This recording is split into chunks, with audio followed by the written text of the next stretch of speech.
He everyone welcome to studying V. So इस video के अंदर हम decision making in management topic को डिटेल में पढ़ेंगे। सबसे पहले हम इसका मीनिंग देखते हैं। अगर मैं इजी लैंग्वेज में बताऊं, डिसीजन मेकिंग का मतलब क्या होता है? डिसीजन को लेना।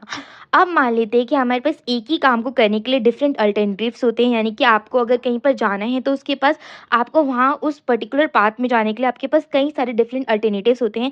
जब आप उन डिफरेंट अल्टरनेटिव्स को अच्छे तरीके से एनालाइज करते हो, समझते हो, उसके बाद आप उसमें से कोई भी एक बेस्ट कोर्स ऑफ एक्शन को चूज़ कर लेते हो, सिलेक्ट कर लेते हो, तो वही आपका क्या हो जाता है? डिसीजन मेकिंग हो जाता है। अब ये जो प्रोसेस होता है वो काफ़ी ज़्यादा इंपॉर्टेंट होता है सभी मैनेजर्स के लिए जो भी किसी भी कंपनी के अंदर वर्क करते हैं, क्योंकि अगर कोई भी मैनेजर अच्छे तरीके से डिसीजन मेकिंग को लेता है तो इससे जो मैनेजर्स एंड जो कंपनी होती है उनकी काफ़ी सारी प्रॉब्लम्स ईजिली सॉर्ट आउट हो जाती है, सॉल्व हो जाती है। साथ ही साथ जो मैनेजर्स होते हैं अगर वो इफिशिएंटली तरीके से अपने डिसीजन को लेते हैं तो वो रिसोर्सेज को भी अच्छे तरीके से एलोकेट कर पाते हैं within the organisation. And जो कंपनी का मेन गोल होता है, जो एक्चुअल में कंपनी जिस गोल की तरफ काम करना चाह रही है, उस गोल को भी कंपनी अच्छे तरीके से अचीव कर लेती है by the decision making. Now अब हम देखते हैं 6 फीचर्स ऑफ डिसीजन मेकिंग। वैसे तो काफ़ी सारे फीचर्स होते हैं बट यहाँ पर मैं 6 मेन फीचर्स को डिस्कस कर रही हूँ। First feature can be rationality. That is, इसका मतलब क्या है कि अगर कोई भी कंपनी को कुछ भी डिसीजन को लेना होता है तो वो जो डिसीजन होता है वो कंपनी की लॉजिकल रीजनिंग के ऊपर बेस्ड होना चाहिए। यानी कि कंपनी ऐसा नहीं कि कोई भी आंख बंद करके कोई भी डिसीजन ले लेगी, बट अगर कंपनी कोई भी एक डिसीजन को ले रही है तो उसके पीछे क्या लॉजिकल है, यानी कि कंपनी ने क्या लॉजिक सोचा है कि वो ऐसा डिसीजन ले रही है। कंपनी अच्छे तरीके से उसको एनालाइज करेगी, उसके ऑब्जेक्टिव को इवैल्यूएट करेगी, कंपनी समझेगी सारे ऑब्जेक्टिव के बारे में, उसके बाद क्या करेगी, कंपनी उस पर्टिकुलर डिसीजन को लेगी। एंड यहाँ पर काफ़ी सारे हमें फैक्ट्स को भी कंसिडर करना पड़ता है, एविडेंस को भी कंसिडर करना पड़ता है कोई भी डिसीजन लेने से पहले। क्योंकि अगर कंपनी बिना किसी फैक्ट के, बिना किसी एविडेंस के, बिना सोचे समझे, लॉजिकल रीजनिंग को ना टेस्ट करे हुए, एनालाइज ना करे हुए, बिना किसी ऑब्जेक्टिव को इवैल्यूएट करे हुए अगर कोई भी अपना डिसीजन ले लेती है तो कहीं ना कहीं वो बाद में जाकर कंपनी के लिए हार्मफुल डिसीजन हो सकता है। Now second feature can be goal oriented. That is, जो भी डिसीजन होते हैं, कंपनी जो भी डिसीजन लेती है वो सारे डिसीजन अलाइन होते हैं with the overall objectives and goals of the organisation. यानी कि कोई भी कंपनी का क्या ऑब्जेक्टिव है, क्या गोल्स हैं, उससे सारे डिसीजन अलाइन होते हैं किसी भी कंपनी के। अब यहाँ पे जो कंपनी है वो कॉन्ट्रीब्यूट करती है अपनी सक्सेस को लेकर एंड ग्रोथ को लेकर ही कंपनी अपना कोई भी डिसीजन को लेती है। Third can be systematic. यानी कि डिसीजन मेकिंग जो होता है वो एक स्ट्रक्चर को फॉलो करता है, एक सिस्टमैटिक अप्रोच को फॉलो करता है। यानी कि ऐसा नहीं है कि आपने कैसे भी डिसीजन को ले लिया, बल्कि अगर आप कोई भी कंपनी कोई भी डिसीजन को ले रही है तो वो एक सिस्टमैटिक अप्रोच को फॉलो कर ही डिसीजन को लेती है। इसके अंदर कंपनी इस चीज़ को इंश्योर करती है कि जो भी कंपनी ने डिसीजन ली है वो कंसिस्टेंटली एंड फेयरली डिसीजन होने चाहिए, ठीक है, बिना किसी बायसनेस के थ्रू एंड बिना किसी फेवरेटिज्म के through. Fourth feature will be time bound. यानी कि काफ़ी ज़्यादा इंपॉर्टेंट होता है कि अगर कंपनी कोई भी डिसीजन को ले रही है तो वो रीजनेबल टाइम फ्रेम के अंदर ही अपने डिसीजन को कंडक्ट करे। यानी कि ऐसा नहीं है कि अगर अगर किसी कोई भी आपको डिसीजन 2 दिन के अंदर लेना है, ठीक है, कंपनी को, एंड जो कंपनी है वो 5 दिन के अंदर अपने डिसीजन ले रही है तो वो कंपनी के लिए फ्रूटफुल बिल्कुल भी नहीं होगा। तो कंपनी को बिल्कुल भी डिले नहीं करनी चाहिए कोई भी डिसीजन को लेते हुए, ठीक है, एंड कोई भी अपॉर्चुनिटी को मिस नहीं करना चाहिए, कोई भी इनएफिशिएंसीज को नहीं करना चाहिए within the organisation. Fifth can be information driven. That is, जो भी डिसीजन होते हैं वो सपोर्टिव होने चाहिए by accurate and relevant information, ठीक है। यानी कि आप कोई भी डिसीजन ले रहे हो तो वो एक्यूरेट होनी चाहिए, रिलेवेंट इन्फॉर्मेशन उसमें सपोर्ट करनी चाहिए।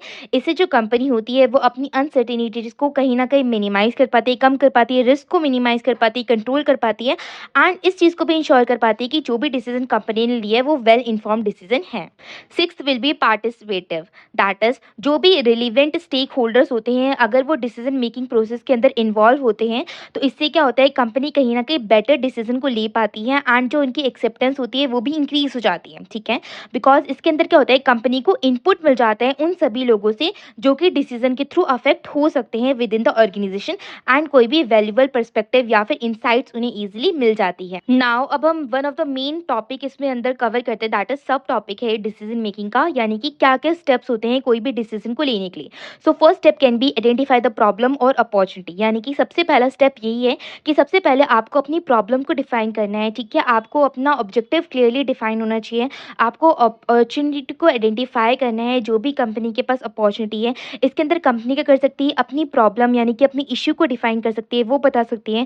साथ ही साथ कंपनी को अगर कहीं पर भी इंप्रूवमेंट की नीड रखती है तो कंपनी उसके बारे में जिक्र कर सकती है कि अगर कंपनी को, यानी कि अगर कंपनी कुछ अच्छे तरीके से परफॉर्म नहीं कर रही तो कंपनी को क्या नीड लगती है, इंप्रूवमेंट की नीड लगती है, तो उसके रिगार्डिंग रिगार्डिंग अगर कंपनी को डिसीज़न लेना है तो कंपनी को ये पता होना चाहिए बेसिकली कि वो किस बारे में अपने डिसीज़न को लेना चाह रही है, उनका पर्सपेक्टिव, उनका मोटिव क्या है, उनकी प्रॉब्लम क्या है, उनका इश्यू क्या है, उनकी इम्प्रूवमेंट की नीड कहाँ पर है, ठीक है? तो यहाँ पे काफ़ी ज़्यादा इम्पोर्टेंट हो जाता है कि कंपनी को कहीं न कहीं क्लियर अंडरस्टैंडिंग भी मिल जाती है कि उन्हें एक्चुअल में किस चीज़ को एड्रेस करना है एंड उनका जो डिसीज़न है वो किस बारे में होना चाहिए एंड किस प्रॉब्लम को उनका डिसीज़न सॉर्ट आउट करेगा। Second step will be gather information. जब कंपनी ने एक बार अपनी प्रॉब्लम, अपॉर्चुनिटी, इश्यू को डिफाइन कर लिया, उसके बाद यहाँ पर क्या करते हैं, कंपनी रिलेवेंट इन्फॉर्मेशन को गैदर करने में लग जाती है। इसके अंदर कंपनी का डेटा, फैक्ट, ओपिनियंस, इनसाइट्स, ये सारी चीज़ें हो सकती हैं, ठीक है? जहाँ पर कंपनी बेसिकली इस चीज़ को समझने की कोशिश करती है कि अभी उनकी जो सिचुएशन है वो कैसे बेटर हो सकती है एंड कैसे वो इसको सॉल्व करने के लिए एक इन्फॉर्म्ड डिसीजन को ले सकते हैं।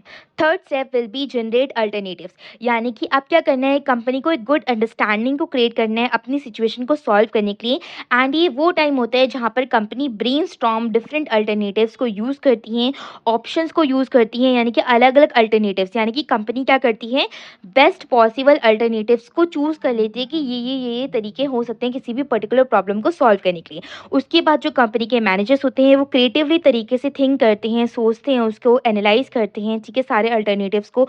उसके बाद वो कहीं न कहीं जाकर पोटेंशियल सॉल्यूशंस को लेकर आते हैं, जो भी पॉसिबल सॉल्यूशंस होते हैं सॉल्व करने के लिए प्रॉब्लम को।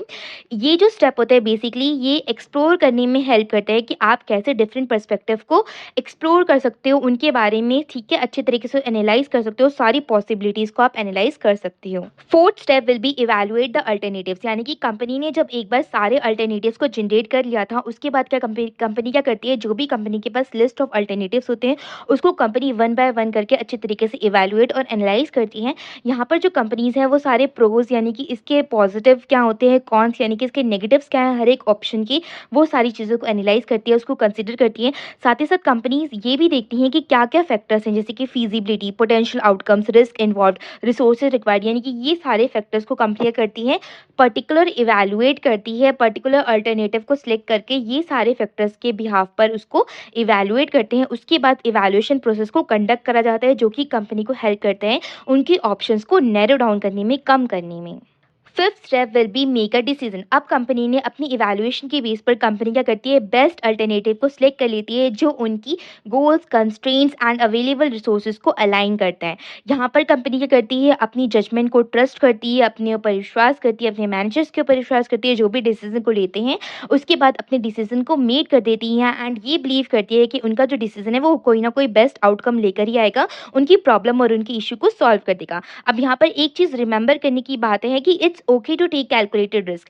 यानी कि अगर आपको लग रहा है कि कोई भी पर्टिकुलर अल्टरनेटिव के बिहाफ पर थोड़ा मोटा रिस्क हो सकता है तो it's okay to calculate risk. यानी कि ये ओके है कि आप रिस्क को कैलकुलेट कर सकते हैं एंड अपने एक्सपीरियंस से ले सकते हैं, because nothing is perfect, okay, क्योंकि कुछ भी परफेक्ट नहीं होता। तो कंपनी अगर कोई ना कोई छोटा मोटा रिस्क होता है किसी अल्टरनेटिव के साथ तो कंपनी उससे भी क्या कर लेती है, उसको भी अलाइन कर लेती है, उसको भी सिलेक्ट कर लेती है एंड अपने एक्सपीरियंस से और आगे लर्न करती है। Sixth will be implement the decision. अब कंपनी ने जो भी अपने डिसीजन को चूज कर लिया है, यहाँ पर अब टाइम आता है कंपनी को अपने डिसीजन को एक्शन में लेना होता है। यहाँ पर कंपनी प्लान बनाती है, रिसोर्सेज को अच्छे तरीके से एलोकेट करती है विदाउट एनी वेस्टेज। उसके बाद अपने डिसीजन को कम्युनिकेट कर देती है towards the stakeholders of the company and सारे डिपार्टमेंट्स को अपने डिसीजन के बारे में बता देती है। उसके बाद कंपनी करती है अपने प्रोग्रेस को, जो भी उन्हें डिसीजन लिया है उसके बिहाफ पर कंपनी में क्या क्या चेंजेस आ रहे हैं उसको प्रोग्रेस करती है, उसको मॉनिटर करती है, ठीक है। उसके बाद अगर कोई भी कंपनी को नीड लगती है नेसेसरी एडजस्टमेंट करने की तो वो भी कंपनी हैंड इन हैंड कर लेती है। Seventh will be evaluate the results. यानी कि कंपनी ने जब एक बार अपने डिसीजन को इंप्लीमेंट कर दिया उसके बाद अब इंपॉर्टेंट बात आती है कि कंपनी को अपने रिजल्ट्स को इवैल्यूएट करना होता है। यहाँ पर कंपनी एक्सेस करती है कि जो भी उन्होंने डिसीजन को लिया था क्या उनके गोल्स को वो डिसीजन अचीव कर पा रहा है, यानी कि जो भी डिजायर्ड आउटकम है क्या वो उनके गोल्स के रिगार्डिंग है, जो ऑब्जेक्टिव्स कंपनी को अचीव करने थे उसके रिगार्डिंग आउटकम्स आ रहे हैं या फिर नहीं आ रहे। अगर ऐसा नहीं होता तो अगर कंपनी को कहीं पर भी इंप्रूवमेंट या फिर एडजस्टमेंट की नीड लगती है तो वो कंपनी मेड करती है। उसके बाद क्या होता है, कहीं न कहीं कंपनी ने अगर कोई भी इंप्रूवमेंट करी है, ठीक है, अगर कंपनी ने कहीं न कहीं छोटी-मोटी मिस्टेक करी है तो कंपनी अपने एक्सपीरियंस से और अच्छा लर्न करती है, ठीक है, और अच्छा अपने आप को एनहांस करने की कोशिश करती है ताकि वो अपने एक्सपीरियंस से फ्यूचर में कोई भी मिस्टेक ना कर सके एंड अच्छे तरीके से डिसीजन मेकिंग प्रोसेस को ले सके।